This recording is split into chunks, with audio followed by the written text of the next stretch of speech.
Setelah beberapa tahun belakangan, mudik dilarang karena pandemi. Pada tahun 2022 ini, pemerintah akhirnya memberikan lampu hijau untuk masyarakat melakukan mudik.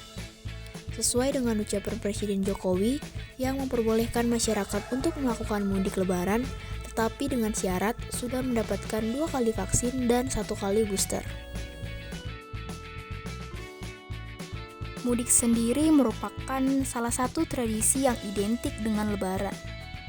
Fenomena mudik telah ada sejak zaman Majapahit dan Mataram Islam. Menurut dosen sejarah Universitas Sanata Dharma Yogyakarta, Silverio Raden Lilik Aji Sumporno, hal ini bermula dari kekuasaan Majapahit yang luas hingga Sri Lanka dan Semenanjung Malaya. Untuk menjaga wilayah kekuasaan yang luas, sang raja menempatkan pejabat di berbagai daerah. Suatu waktu, pejabat-pejabat itu akan pulang untuk menghadap raja dan mengunjungi kampung halaman mereka. Hal itulah yang menjadi asal mula tradisi mudik di Indonesia.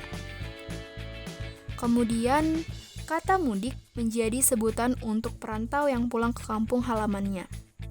Jakob Sumarjo, seorang ahli kajian filsafat Indonesia, mengungkapkan mudik dalam bahasa Jawa yaitu mulih gilik, yang berarti pulang sebentar. Akan tetapi istilah mudik baru populer sekitar 1970-an di Indonesia. Ketika itu, Jakarta menjadi satu-satunya kota di Indonesia yang dianggap paling maju dari kota lainnya di Indonesia.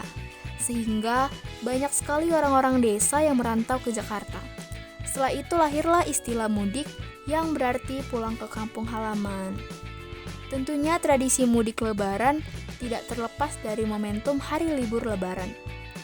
Sehingga hal ini dimanfaatkan para perantau untuk kembali ke kampung halaman mereka masing-masing. Seiring dengan berjalannya waktu, tradisi mudik ini berkembang menjadi sebuah fenomena di Indonesia. Uniknya, tradisi migrasi manusia ini tak hanya terjadi di Indonesia, seperti halnya di India yang tradisi mudiknya berlangsung saat bulan Oktober sampai November, di mana sebagian besar warga India akan merayakan Festival of Lights atau Diwali. Di Malaysia, istilah mudik dikenal dengan balik kampung. Di Tiongkok, mudik bukan hanya berlangsung saat Lebaran saja, namun juga saat menjelang perayaan baru di Tiongkok.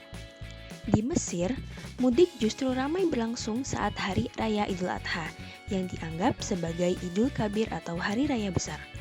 Di Korea, mudik bisa dilihat saat Chuseok, yaitu hari libur resmi dan dirayakan secara besar-besaran pada bulan ke-8 di hari ke-15 penanggalan bulan. Bahkan, di Amerika Serikat, mudik dilakukan saat hari Thanksgiving, tiba atau di setiap hari Kamis keempat di bulan November. Bagaimana teman-teman? Apakah kalian telah melakukan mudik? Tetap patuhi prokes, jaga kesehatan, dan aturan yang berlaku untuk mudik ya.